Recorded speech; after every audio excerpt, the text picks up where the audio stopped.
शांति। आज 31 तारीख की मुरली, सद्गुरुवार की मुरली। बाबा कहते मीठे बच्चे अपनी स्थिति साक्षी तथा हर्षित रखने के लिए स्मृति में रहे कि हर आत्मा का अपना अपना पाठ है। बनी बनाई बन रही, अब कुछ बनने नहीं। बाबा क्या कह रहे हैं? जो जो कर रहा देखते हुए स्थिर रहना, साक्षी होना है, ना अच्छा ना बुरा। हम तो डिसीजन लेने वाले है ही नहीं। परमात्मा देख रहा है, जिसका जैसा पार्ट है वो प्ले कर रहा है। बना बनाया हुआ ये ड्रामा है, इसमें कुछ चेंज नहीं हो सकता। आज प्रश्न पूछ रहे बाबा, तुम बच्चे किस एक पुरुषार्थ द्वारा अपनी अवस्था जमा सकते हो?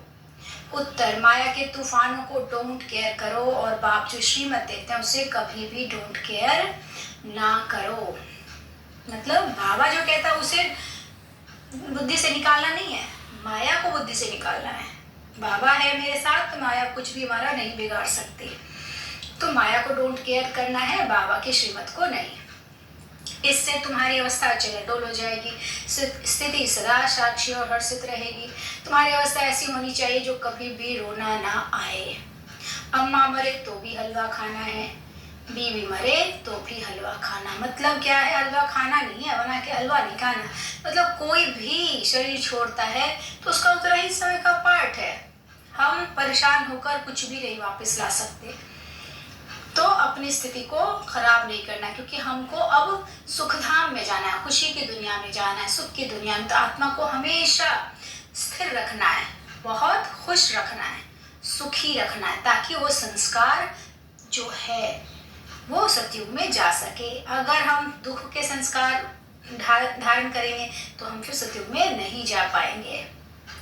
आज गीत बजा तुम ही हो माता पिता तुम ही हो। ओम शांति। बच्चों ने गीत सुना। अक्सर करके भक्ति मार्ग वाले मंदिरों में जाते हैं, चाहे शिव के, चाहे लक्ष्मी नारायण के, चाहे राधे कृष्ण के, या अन्य देवी देवताओं के मंदिरों में जाएंगे। सबके आगे यही महिमा करेंगे, तुमेव माता च पिता तुमेव। कहते फिर कहते तुमेव विद्या द्रविणम तुमेव। तो बाबा कहते ये जो है सबके लिए नहीं है, ये सिर्फ शिव बाबा और ब्रह्मा बाबा के लिए है। ब्रह्मा बाबा हमारे माँ हो गए, क्यों? क्योंकि वो उनके मुख द्वारा हमारा जन्म हुआ है, सनातन धर्म भगवान स्थापन कर रहा है। तो परमात्मा हमारा पिता है, इसलिए माता पिता गायन जो है, महिमा जो है, सिर्फ शिव बाबा और ब्रह्मा बाबा के लिए है। तो वो कहते माना तुम माता पिता भी हो, पढ़ाने वाला भी हो। वास्तव में लक्ष्मी नारायण व राम सीता को तुम्हें वो माता च पिता नहीं कहेंगे, क्योंकि उन्हों को तो अपने ही बच्चे होंगे, वह ऐसी महिमा नहीं गाएंगे। वास्तव में महिमा एक शिव बाबा की है, वह महिमा गाते हैं। देव देव महादेव माना तुम ब्रह्म विष्णु शंकर, ब्रह्मा विष्णु शंकर से भी ऊंचो। भक्ति मार्ग में तो कोई अर्थ समझ ना सके। सब बाप कहते हैं तुमने भक्ति बहुत की है, अब तुम मेरे से समझो और इस पर गौर करो कि सच क्या है, झूठ क्या है। बाबा हर चीज को क्लियर करता है ज्ञान से। तो हम सच्चे क्या हो जाते हैं? ब्राह्मण बन जाते, ज्ञानी आत्मा बन जाते हैं। हमें बाबा ने झूठ भी बताया, सच भी समझाया कि क्या सच है क्या झूठ है। तुम बच्चे अब समझते हो बाप के बारे में और देवताओं के बारे में जो भी महिमा करते हैं वह सारी रॉन्ग है। अभी जो तुमको मैं समझाता हूँ वही राइट है। बच्चों को समझाते हैं यह उल्टा वृक्ष है। कौन सा? कल्प वृक्ष। इसका बीज है परमपिता परमात्मा, यह ऊपर में रहते हैं, वह तो चैतन्य बीज है ना।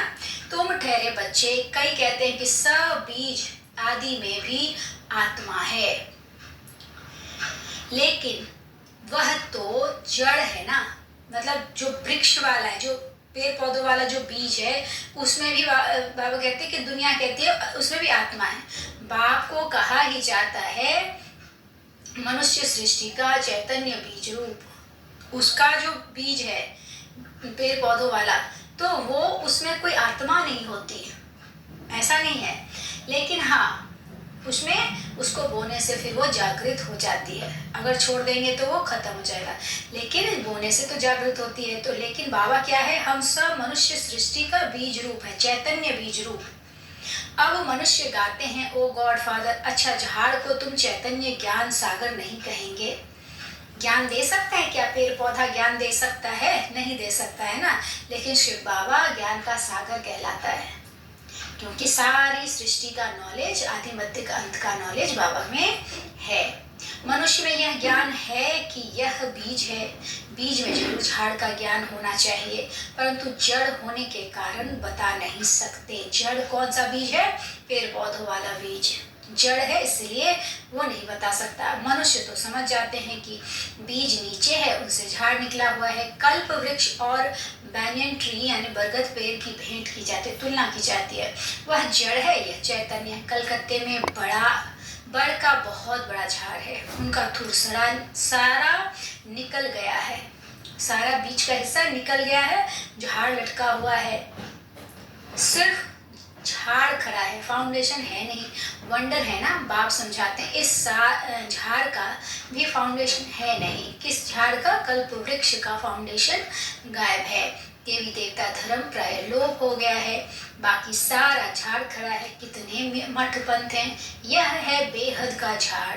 बेहद का बाप बैठ समझाते हैं, बाबा लिखते भी हैं, शिव बाबा का बर्थडे हीरे जैसा है, क्योंकि शिव बाबा ही कौरी से हीरे जैसा बनाते हैं, स्वर्ग बनाते हैं। अभी तो भारत कितना कंगाल बन गया है। मनुष्य हम सो हम का कहते हैं ना, परंतु समझते तो कुछ नहीं है। हम आत्मा सु परमात्मा, परमात्मा सु आत्मा, यह ढिंढोरा सन्यासियों ने पिटवाया है। तुम अर्थ सहित जानते हो। हम क्या है? हम सो ब्राह्मण बने हैं, फिर हम सो देवता बनेंगे, फिर हम सो क्षत्रिय बनेंगे, वर्ण में आएंगे। आत्मा कहती है हम इन वर्णों में जाएंगे। हम शूद्र थे, अभी हम ब्राह्मण कुल में आएंगे। परमपिता परमात्मा ही सबको रचने वाला है। ब्रह्मा विष्णु शंकर देवताओं को भी रचने वाला वह है। अभी बाप बैठ बच्चों को समझाते हैं। तुम कहते हो तुमेव माता स्य पिता तुमेव, तो माता भी यह बरोबर है। बाप बैठ बच्चों को बहलाते हैं, ब्रह्मा बाबा हमारी माता है। भक्ति मार्ग में मीरा भक्तिन थी, वह है भक्त माला। ज्ञान माला भी है, ज्ञान माला का नाम है रुद्र माला। रावण माला नहीं कहेंगे, रावण की भक्ति तो नहीं करते ना। राम माला है, भल अभी रावण राज्य है, परंतु रावण की माला नहीं होती, भक्त माला होती है। असुरों की माला तो नहीं होती ना। भक्त शिरोमणि में एक तो मीरा है, उनको श्री कृष्ण का साक्षात्कार होता है। लोक लाज सारी खोई थी। सेकेंड नंबर में शिरोमणि भक्त कौन है? नारद। हाँ, उनका गायन है, दृष्टांत दिया था ना। यह तो सब बातें बैठ बनाई हैं, रियल नहीं है। बाबा कह रहे हैं, बाप कहते हैं कि मेल फीमेल सब सीधी है, सब रावण की शोक वाटिका में है, लंका की बात नहीं है, भारत की ही बात है।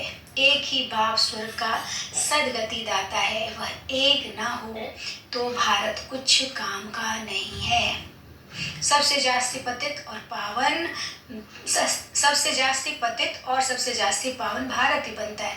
भारत सबसे बड़ा तीर्थ स्थान है। भल अपने अपने पैगंबरों के तीर्थ पर जाते हैं, परंतु सबका सदगति दाता तो एक बाप है ना।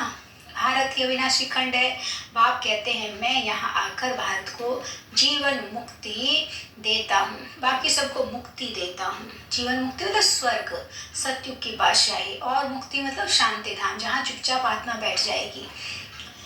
सबका सदगति दाता मैं हूँ, सचखंड स्थापन करने वाला मैं हूँ। बाप एक ही है। सचखंड में राज्य करने के लिए बच्चों को लायक बनाते हैं ना, खुद राज्य नहीं करते। बाप बैठ समझाते हैं मैं कल आता हूँ भारत को सदगति देने, बाकी सबको गति में वापस ले जाता हूँ। हर एक मनुष्य मात्र की जो आत्मा है, हर एक में अविनाशी पाठ भरा हुआ है। बाबा कहाँ ले जाता? जो बाबा के इस समय ज्ञान में चलकर ब्रह्मा मुख द्वारा पहचान कर बाबा के साथ चलेंगे, ज्ञान में चलेंगे, तो वो जाएंगे सत्युग त्रेता में। और जो बाबा को नहीं पहचानते, सिर्फ हे भगवान शांति दो करते हैं, तो वो चले जाएंगे शांति धाम में, परम धाम में। मुक्ति में। बाबा कहते हैं इसको कहा जाता है बनी बनाई बन रही अब कुछ बनने नहीं। समझो किसका बाप मर गया, उसने जाकर दूसरा जन्म लिया, अब रोने से क्या होगा, साक्षी होकर देखना है, यह ड्रामा है, इसमें रोने की दरकार नहीं है। गृहस्थ व्यवहार में तो रहना है। अमर अम्मा मरे तो भी हलवा खाओ, बीबी मरे तो भी हलवा खाओ, या उन्हों के लिए है जो गृहस्थ व्यवहार में रहते हैं। बाबा कहते हैं सब कुछ करते बुद्धि से उपराम, बुद्धि हल्की भारी नहीं, बहुत खुश बहुत साफ सुथरा रहे, ताकि संस्कार जो हम सत्युगी ले रहे हैं उसको लेने में दिक्कत ना आए, दैवी गुण जो धारण कर रहे हैं उसमें कोई दिक्कत ना आए। बाबा कहते हैं तुम्हारी अवस्था ऐसी होनी चाहिए जो कुछ भी दुख ना हो, बेहद के बाप को याद करते रहना है, इतनी अडोल अवस्था होनी चाहिए। जैसे अंगद को रावण हिला नहीं सका, माया है बड़ी जबरदस्त, तुम स्थैर्यम रहते हो, माया के कितने भी तूफान लगे डोंट केयर, घबराना नहीं है, फंक नहीं होना है, पुरुषार्थ करके अवस्था को जमाना है। मतलब माया मतलब हमारे विकार, हमारे कमी कमजोरी, जिसकी कमी जो कमी कमजोरी है उसी से माया आएगी। तो इसलिए माया से डरना नहीं है, डट के सामना करना। बाबा साथ है, सर्वशक्तिवान साथ है, तो हमारी जीत तो निश्चित है। डर जाएंगे तो फिर कुछ नहीं हो पाएगा। याद बाबा की याद से शक्ति लेकर विजयी रतन बनना है। ऐसे हमें पुरुषार्थ करके अपनी अवस्था जमानी है। बातें तो बहुत अच्छी समझाते हैं, तुम समझते हो हम पार्वतियां हैं। शिव बाबा अमर कथा सुनाते हैं, अमर लोक में हैं आदि मध्य अंत सुख, इस मृत्यु लोक में तो आदि मध्य अंत दुखी दुख है। त्योहार आदि सब इस समय के, लक्ष्मी नारायण आदि सब, कोई को लक्ष्मी नारायण आदि का कोई त्योहार नहीं। वह क्या सर्विस करते हैं, तुम ब्राह्मण बहुत सर्विस करते हो। देवताओं की आत्मा को सोशल वर्कर नहीं कहेंगे, न जिस्मानी न रूहानी। तुम हो रूहानी जिस्मानी डबल सोशल वर्कर। हम आत्मा की भी सेवा करते हैं तो शरीर की भी सेवा करते हैं। बाबा कहते तुम्हें इससे परेशान नहीं होना है, डरना नहीं है, बस आगे बढ़कर माया का सामना करना है। क्यों? क्योंकि श्री कृष्ण यानी तुम सब क्या थे, सुंदर, अभी श्याम हो गए, आत्मा काली हो जाती है तो श्याम बन जाते हैं, कंसपुरी ही कृष्णपुरी बन जाती है, कृष्णपुरी फिर कंसपुरी बन जाती है। तुम आत्माएं हो ब्रह्मांड की रहने वाली, ब्रह्म तत्व कहा जाता है। अहम ब्रह्मा कहना भी ब्रह्म है। बाबा कहता है अहम ब्रह्मा कभी भी नहीं कहना चाहिए। गाया भी जाता है देवताओं के लिए, उनको ब्रह्मा भोजन की आस थी, क्योंकि तुम ब्रह्मा भोजन खाकर ब्राह्मण से देवता बनते हो। सूक्ष्म तन में देवताएं आते हैं, महफिल लगती है, यह सब खेल पाल है। अच्छा मीठे मीठे सिके गते बच्चों प्रति माता पिता बाप दादा का याद प्यार और गुड मॉर्निंग। रूहानी बाप के रूहानी बच्चों को नमस्ते। हम रूहानी बच्चों की रूहानी बाप दादा को नमस्ते बाबा, नमस्ते, शुक्रिया बाबा, शुक्रिया। हमें धारणा के लिए मुख्य सार पहला, बुद्धि में पूरी एम ऑब्जेक्ट रख नष्टो मोहा बनना है। इस कब्रिस्तान को भूल बाप को याद करनी है, रूहानी जिस्मानी सेवा करनी है। कब्रिस्तान मतलब ये पूरी पुरानी दुनिया अब खत्म हुई की हुई, कभी कुछ पूरी दुनिया में लगा ही रहता है। क्योंकि चारों ओर बहुत दुख है, बहुत परेशानी है, तो इससे तो भगवान आकर छुटकारा दिलाएगा ना, तो इससे खत्म तो होना है, तो इससे पुरानी दुनिया से बुद्धि नहीं लगानी है, रूहानी जिस्मानी सेवा करनी है। दूसरा, खिलाने वाले को खिलाकर फिर खाना है। खिलाने वाले कौन है? शिव बाबा। उसे भोग लगाकर तो उसे स्वीकार कराकर अलग अच्छे से साफ सुथरे से बिना प्याज लहसुन के बढ़िया खाना बनाकर जरूर सुबह जो भी बनाते हैं, हालांकि प्याज लहसुन वाला नहीं, लेकिन बिना प्याज लहसुन वाला बाबा को जरूर स्वीकार करना चाहिए कि बाबा आपकी पवित्र किरणें इसमें बरस रही है और ये पवित्र बन गई है, इस और आप इसे स्वीकारो। मन से बाबा को स्वीकार करके फिर जब हम भोजन करते हैं तो वो भोजन बहुत शक्तिशाली भी होता है और वृद्धि भी होती है, घर में बरकत भी होती है। अमृत वेला का समय अच्छा है, इसलिए उस समय उठकर बाबा को याद करना चाहिए। मतलब 4 से 4:45 का जो समय बहुत अच्छा है, तो उस समय उठकर बाबा की याद में जरूर बैठना चाहिए। मैं आत्मा बिंदी, बाबा बिंदी, बाबा से शक्तियां लेनी चाहिए। मुरली 5-6 बार सुननी और पढ़नी जरूर है। आज का वरदान है अलौकिक स्वरूप की स्मृति द्वारा अलौकिक कर्म करने वाले सदा समर्थ आत्मा भव। अलौकिक स्वरूप की स्मृति द्वारा अलौकिक कर्म करने वाले सदा समर्थ आत्मा भव। ब्राह्मण जीवन अर्थात अलौकिक हीरे तुल्य अमूल्य जीवन, इस अलौकिक जीवन की स्मृति से व अलौकिक स्वरूप में स्थित रहने से साधारण चलन, साधारण कर्म नहीं हो सकता। जो भी कर्म करेंगे वह अलौकिक ही होगा, क्योंकि जैसी स्मृति होती है वैसी स्थिति होती है। स्मृति में रहे एक बाप दूसरा ना कोई, तो बाप की स्मृति सदा समर्थ बना देगी, इसलिए हर कर्म भी श्रेष्ठ अलौकिक होगा। बाबा क्या करें, शिव बाबा हर कर्म में साथ है। अगर ऐसी स्मृति रहे, याद रहे, तो हम बहुत श्रेष्ठ अलौकिक बन जाएंगे, श्रेष्ठ कर्म करने वाले। स्लोगन, स्वोन्नति का यथार्थ चश्मा पहन लो तो सबकी विशेषताएं ही दिखाई देगी। स्वोन्नति का यथार्थ चश्मा पहन लो तो सबकी विशेषताएं ही दिखाई देगी। अच्छा, ओम शांति।